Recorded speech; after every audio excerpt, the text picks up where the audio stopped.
Injil menurut Matius. Kitab ini merupakan salah satu catatan resmi paling awal mengenai Yesus dari Nazaret, kehidupannya, kematiannya, serta kebangkitannya. Kitab ini memang tidak menyebutkan nama penulisnya, tetapi tradisi paling awal yang terpercaya menghubungkan kitab ini dengan Matius si pemungut cukai, yang merupakan salah satu dari 12 murid yang dipilih Yesus. Bahkan Matius sendiri kisahnya muncul dalam kitab ini. Selama kurang lebih 30-40 tahun, para rasul secara lisan mengajarkan dan menyampaikan kesaksian pribadi mereka tentang Yesus, dan juga semua ajarannya yang mereka ingat. Nah, Matius kemudian mengumpulkan dan menyusun semuanya menjadi suatu karya yang luar biasa, yang ia tujukan untuk mengangkat tema-tema tertentu mengenai Yesus. Dalam video ini, kita hanya akan membahas paruh pertama dari kitab Matius. Secara khusus, Matius ingin memperlihatkan Yesus sebagai kelanjutan dan penggenapan dari seluruh kisah Alkitab mengenai Allah dan bangsa Israel. Yesus sebagai Mesias dari garis keturunan Daud, sebagai guru yang baru yang penuh kuasa seperti Musa, dan tidak hanya itu, Yesus juga menjadi Allah yang beserta dengan kita atau dalam bahasa Ibrani disebut Immanuel. Matius menyusun kitab ini dengan bagian pendahuluan dan juga bagian penutup, yang membingkai 5 bagian yang tegas di bagian tengah, yang masing-masing diakhiri dengan catatan panjang tentang pengajaran Yesus. Kitab ini sengaja disusun seperti ini dan hasilnya sangat menakjubkan. Lihat saja nanti bagaimana caranya. Pasal 1-3 menjadi landasan dengan mengaitkan kisah Yesus tepat pada alur cerita Perjanjian Lama. Jadi, Matius mengawali dengan silsilah Yesus yang menunjukkan bahwa ia berasal dari garis keturunan Mesias, anak Daud, dan ia juga merupakan keturunan Abraham. Ini artinya Yesus akan membawa berkat Allah bagi segala bangsa.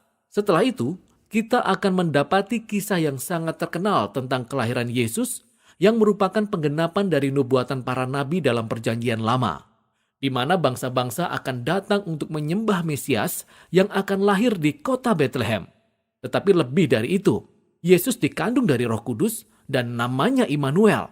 Semuanya ini menunjukkan bahwa Yesus bukanlah manusia biasa. Ia adalah Allah yang beserta dengan kita, Allah yang menjadi manusia.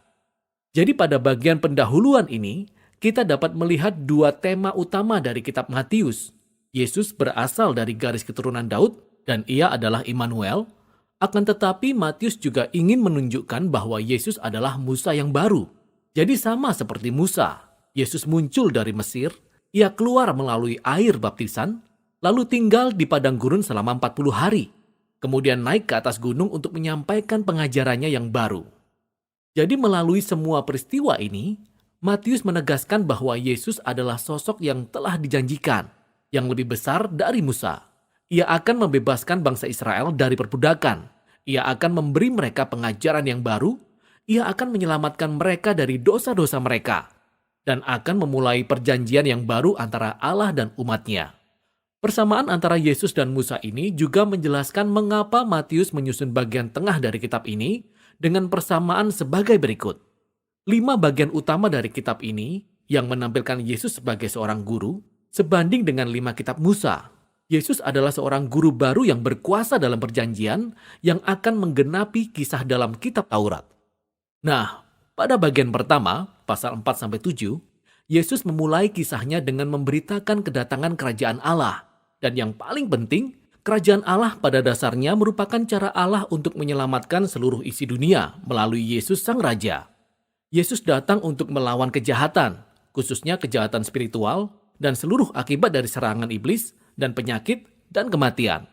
Yesus datang untuk memulihkan kekuasaan dan pemerintahan Allah atas seluruh dunia dengan membangun suatu keluarga baru yang terdiri dari orang-orang yang mengikut Dia, mentaati ajarannya, dan hidup di bawah pemerintahannya. Jadi setelah Yesus mulai menyembuhkan orang-orang dan membentuk suatu gerakan, suatu komunitas, ia mengajak para pengikutnya ke atas gunung atau ke lereng bukit, dan di sanalah ia menyampaikan serangkaian besar pengajarannya yang pertama, yang secara tradisi disebut sebagai khotbah di bukit. Disinilah Yesus menjelaskan bagaimana kita mengikut Dia dan hidup dalam kerajaan Allah yang merupakan kerajaan yang terbalik dari kerajaan dunia, di mana tidak ada orang yang diistimewakan, sehingga orang miskin, orang tak dikenal, orang kaya, orang beriman, semua orang diajak dan dipanggil untuk berbalik, untuk bertobat, untuk mengikut Yesus, dan bergabung dalam keluarganya. Yesus berkata, ia tidak datang untuk meniadakan hukum Taurat atau perjanjian lama, melainkan untuk menggenapi semua hukum itu melalui hidupnya, melalui ajarannya. Ia datang untuk mengubahkan hati umatnya sehingga mereka dapat sungguh-sungguh mengasihi Allah dan mengasihi sesama, termasuk musuh mereka. Setelah menyelesaikan ajarannya yang luar biasa tentang kerajaan Allah, bagian berikutnya menunjukkan bagaimana Yesus mewujudkan kerajaan Allah itu dalam kehidupan sehari-hari. Jadi pada bagian ini Matius menulis 9 kisah tentang Yesus yang membawa kuasa kerajaan Allah ke dalam hidup orang-orang yang terluka dan hancur hati.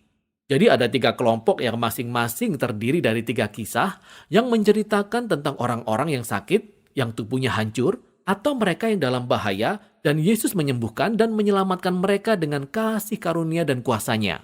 Dan tepat di antara 3 rangkaian ini, kita dapat melihat 2 kisah yang serupa di mana Yesus memanggil orang-orang untuk mengikut Dia. Dan Matius ingin menekankan satu hal yang penting di sini. Kita bisa mengalami kuasa kasih karunia Yesus hanya dengan mengikut Dia dan menjadi murid-Nya. Jadi setelah Matius memperlihatkan kuasa kerajaan Allah melalui Yesus, Yesus kemudian memperluas jangkauannya dengan mengutus ke-12 murid-Nya untuk pergi melakukan seperti yang telah Ia lakukan. Dari sini kita dibawa kepada serangkaian besar pengajarannya yang kedua, yaitu pasal 10. Di sini Yesus mengajarkan murid-murid-Nya bagaimana memberitakan kerajaan Allah dan apa yang bisa mereka harapkan setelah itu. Banyak di antara orang Israel yang menerima Yesus dan kerajaan Allah yang Ia tawarkan. Tetapi tidak demikian dengan para pemimpin Israel. Mereka bisa kehilangan banyak hal jika mereka bertobat dan menjadi murid Yesus. Jadi Yesus tahu bahwa mereka akan menolak Dia dan menganiaya para pengikutnya. Dan ini benar-benar terjadi. Dalam bagian selanjutnya, pasal 11-13, Matius merangkum sejumlah kisah tentang bagaimana orang-orang menanggapi Yesus dan ajarannya. Nah, tanggapannya ada bermacam-macam. Dalam beberapa kisah ada respon yang positif. Orang-orang mengasihi Yesus dan mereka memandang Dia sebagai Sang Mesias. Sementara, ada juga yang lebih netral seperti Yohanes Pembaptis atau seperti anggota keluarga Yesus sendiri. Mereka menyatakan bahwa Yesus bukanlah seperti yang mereka bayangkan. Lalu ada para pemimpin Israel, mereka sangat negatif. Ada juga kaum Farisi dan ahli kitab suci, mereka semua beramai-ramai menolak Yesus. Mereka menganggap Yesus sebagai guru palsu yang menyesatkan banyak orang. Mereka beranggapan Yesus menghujat Allah dengan pernyataan-pernyataan yang meninggikan dirinya sendiri. Akan tetapi Yesus tidak terkejut atau terganggu dengan semua tanggapan yang beragam ini. Ia justru membahas tanggapan-tanggapan ini dalam rangkaian pengajarannya yang ketiga, yaitu pasal 13. Di sini Matius merangkum banyak perumpamaan Yesus tentang kerajaan Allah, seperti perumpamaan tentang petani yang menabur benih di atas 4 jenis tanah, atau tentang biji sesawi, tentang mutiara, tentang harta yang terpendam. Perumpamaan ini menjadi seperti tafsiran untuk kisah-kisah yang telah kita baca di pasal 11 dan 12. Sebagian orang menerima Yesus dengan penuh antusias, sementara yang lainnya menolak Dia. Tetapi kerajaan Allah yang paling utama akan terus tersebar meskipun ada banyak penolakan seperti ini. Demikianlah paruh pertama dari Injil menurut Matius.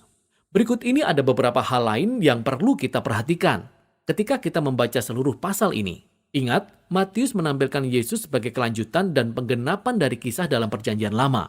Jadi perhatikan bagaimana Matius merangkai kutipan-kutipan dari kitab suci Perjanjian Lama dan menempatkannya pada titik-titik strategis dalam kisah yang banyak bercerita tentang Yesus dan identitasnya.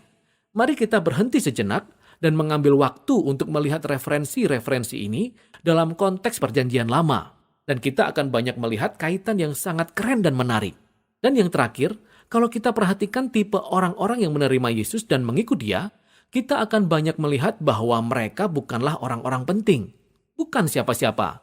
Juga bukan orang-orang yang sangat religius. Mereka ini adalah orang-orang yang diubahkan karena iman percaya mereka kepada Yesus dan karena mereka mengikut Dia.